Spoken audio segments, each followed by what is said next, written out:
آج ہمارے نوجوانوں کے اندر ایک بہت بڑی کمی پائی جاتی ہے، وہ یہ ہوتی ہے کہ وہ گناہ پر جری ہوتے ہیں۔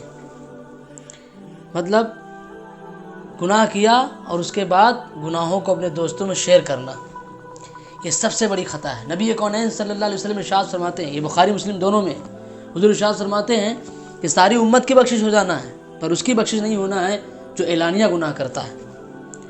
آپ گناہ کرتے ہیں، لوگوں سے چھپ کر گناہ کیا، آپ نے غلطی ہو گئی، آپ اپنے نفس کو قابو میں نہیں کر پائے اور آپ سے گناہ سرزد ہو گیا، تو اس کے بعد آپ کیا کریں گے؟ آپ مسجد میں آ کر توبہ کریں گے، روئیں گے، گڑگڑائیں گے کہ اللہ مجھ سے غلطی ہو گئی، بھول ہو گئی۔ یہ کرنے کے بجائے بندہ جب آتا ہے اپنے دوستوں کو بتاتا ہے کہ فلاں میں نے گناہ کیا، کل رات میں نے ایسے گزاری، تو یہ جو چیز ہوتی ہے یہ سب سے زیادہ اللہ تعالیٰ کی ناراضگی کو جو ہے وہ دعوت دیتی ہے۔ خدا را ہمارا نوجوان، اور یہ اکثر دیکھا جا رہا ہے نوجوانوں کے اندر، وہ گناہ کرتے ہیں، اس کے بعد آ کر کے دوستوں میں شیئر کرتے ہیں کہ میں نے فلاں رات ایسے گزاری، میں فلاں ہوٹل میں یہ چیز کر رہا تھا، میں فلاں دوست کے ساتھ گیا تھا تو میں نے یہ کیا تھا۔ یہ سخت گناہ ہے، یہ بہت بڑا گناہ ہے۔ جو گناہ آپ نے کیا ہے اس سے دوہرا گناہ یہ ہے کہ آپ دوسروں میں گناہ کو شیئر کرتے ہیں۔ پتہ ہے اس سے کیا ہوتا ہے؟ جب آپ اپنے گناہ کو دوسرے سے بتا رہے ہوتے ہیں تو وہ گناہوں پر وہ بھی جری ہوتا ہے، وہ کہتا ہے کوئی بات نہیں، جب اس نے کر لیا تو میں بھی کر لوں گا، کون سی بڑی بات ہے۔ مولانا فرماتے ہیں کہ اگر آپ کی نماز قضا ہو جائے، اگر آپ کی نماز قضا ہو جائے تو آپ اس کو چپکے سے ادا کر لیں، لوگوں نے بتایا کہ میری فلاں نماز قضا ہو گئی ہے۔ تو گناہ کرنا یہ ایک گناہ، اس کے بعد گناہ کو شیئر کرنا، گناہوں کو بتانا اور لوگوں سے، یہ اس سے ڈبل گناہ ہے، اس سے جو ہے زیادہ بڑا گناہ یہ ہے۔ یہ گناہ کبیرہ کی جو ہے وہ فہرست میں آتا ہے، اس لیے یہ ہرگز نہ کریں۔ آپ سے اگر خطا ہو گئی تو اب رب کی بارگاہ میں رونا شروع کر دیں۔ خطا ہو جانے کے بعد آدمی کو نادم اور شرمندہ ہونا چاہیے کہ میں نے اپنے رب کا قانون توڑ دیا، اپنے رب کا حکم نہیں مانا، گناہ مجھ سے سرزد ہو گیا۔ اور ایک جو ہے اس کے بعد آپ اس طریقے سے جو ہے وہ حرکت کرتے ہیں کہ گناہوں کو اپنے دوستوں میں شیئر کرتے ہیں۔ ایک نوجوان تھا، نوجوانوں اپنے دل پر ہاتھ رکھ کے سوچو اور سنو غور سے۔ ایک نوجوان تھا، اس نے اپنی پوری جوانی جب سے اپنا ہوش سنبھالا اپنے رب کی بارگاہ میں قربان کر دیا، اپنی پوری زندگی اللہ رب العزت کی بارگاہ میں پیش کر دی۔ نماز پنج وقتہ نماز کا باجماعت وہ پابند تھا، روزوں کا پابند تھا، صدقات و فطرات کا وہ پابند تھا، جو ہے قانون اسلام ہیں ان ساری چیزوں کا وہ پابند تھا۔ اللہ کا سچا خوف اس کے دل میں، نبی کونین کی سچی محبت اس کے دل میں، اور اسلام کے تمام قوانین پر وہ عمل کرتا تھا، حضور کی سنتوں کو وہ اپنایا ہوا تھا اور اس پر عمل کرتا تھا۔ اس کی پوری زندگی جو ہے وہ سراپا نور کی طرح تھی۔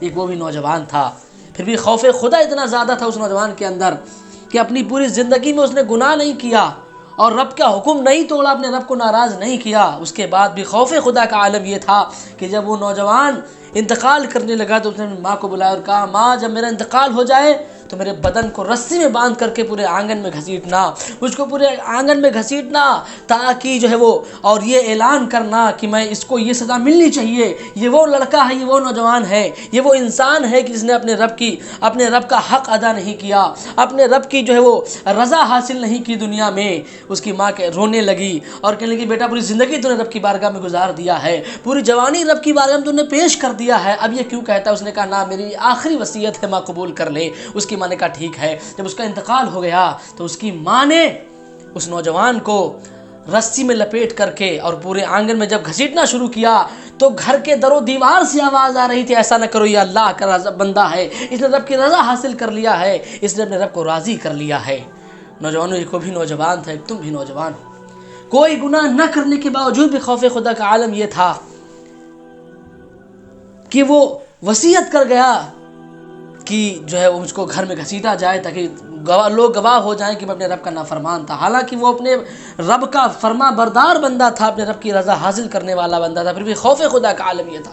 عمر فاروق اعظم، نبی پاک علیہ السلام کے دوسرے خلیفہ، عمر فاروق اعظم کون نہیں جانتا ہے آپ کا عدل و انصاف، آپ کا خوف خدا مشہور ہے۔ روایتوں میں آتا ہے کہ عمر فاروق اعظم رضی اللہ تعالیٰ عنہ اس قدر روتے تھے کہ آپ کی آنکھوں کے نیچے کالے کھڈے پڑ گئے تھے، کالا نشان پڑ گیا تھا آنسوؤں سے، لکیریں جو آنسو کی بہتی ہے اس کی نالی جیسے بن گئی تھی گالوں پر، رخساروں پر، اس قدر خوف خدا سے آپ روتے تھے. آپ کیوں رو رہے تھے؟ آپ کے اندر تو، آپ کے پاس تو جنت کا ٹکٹ تھا. دنیا میں اللہ کے رسول صلی اللہ علیہ وسلم نے آپ کو جنت کی بشارت عطا فرمائی تھی.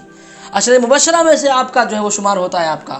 پھر بھی آپ خوف خدا سے اس قدر روتے تھے، اس قدر روتے تھے کہ آپ کے جو ہے وہ آنسو بہتے بہتے آپ کے رخسار میں کھڈے پڑ گئے، لائننگ بن گئی تھی آنسوؤں کی. اس قدر آپ روتے تھے خوف خدا سے. اور ایک ہم ہیں کہ گناہ بھی کرتے ہیں اور اس پر جری بھی اس قدر ہوتے ہیں کہ اعلانیہ گناہ کرتے ہیں. خدا را اعلانیہ گناہ نہ، اگر گناہ کرنا ہی اتنا سخت گناہ ہے، لیکن اگر گناہ غلطی سے ہو جائے، شیطان بہکا دے، تو پھر اس کو دوسروں سے نہ بتائیں، بلکہ اس گناہ کو سمیٹ کر کے رب کی بارگاہ میں پہنچے اور جا کر کے وہاں دامن بچھا کر کے رونا شروع کریں کہ مولا غلطی ہو گئی، میں بہک گیا تھا، مجھے معاف کر دے. پتہ ہے بندہ جب خوف خدا سے روتا ہے اور اس کا ایک آنسو جو گرتا ہے، میرا آقا ارشاد فرماتے ہیں اگر میرا امتی رب کی بارگاہ میں ایک آنسو گرائے، ایک آنسو نہ ہو، اس کی آنکھوں سے اتنا پانی نکلے کہ اس کے پلکوں کا ایک بال تر ہو جائے، قیامت کے میدان میں اس کی شفاعت کرے گا. ایک آنسو جو خوف خدا سے گرتا ہے وہ کتنا اہم ہوتا ہے، اس سے آپ پتہ کر سکتے ہیں. اللہ تعالیٰ کی بارگاہ میں دعا ہے کہ اللہ تعالیٰ ہم سب کو اس چیز پر بغور جو ہے وہ عمل کرنے کو جو ہے وہ کوشش اللہ تعالیٰ طاقت عطا فرمائے کہ گناہ نہیں کرنا ہے ہمیں. یہ دل میں ایک دم بالکل یقین کر لینا ہے، بالکل جو عہد کر لینا ہے ہمیں کہ گناہ کے قریب نہیں جانا ہے. لیکن اگر گناہ ہو گیا، اگر بہک گئے آپ، تو دوستوں میں اس کو شیئر نہ کریں، یہ سخت گناہ ہے. اگر آپ نے اعلانیہ گناہ کیا، آپ نے گناہ کر کے اس کے بعد اعلان کرنا شروع کیا، دوستوں کو بتایا، احباب کو بتایا، تو یہ بہت بڑا گناہ ہوگا اور سخت عذاب میں آپ مبتلا ہو جائیں گے.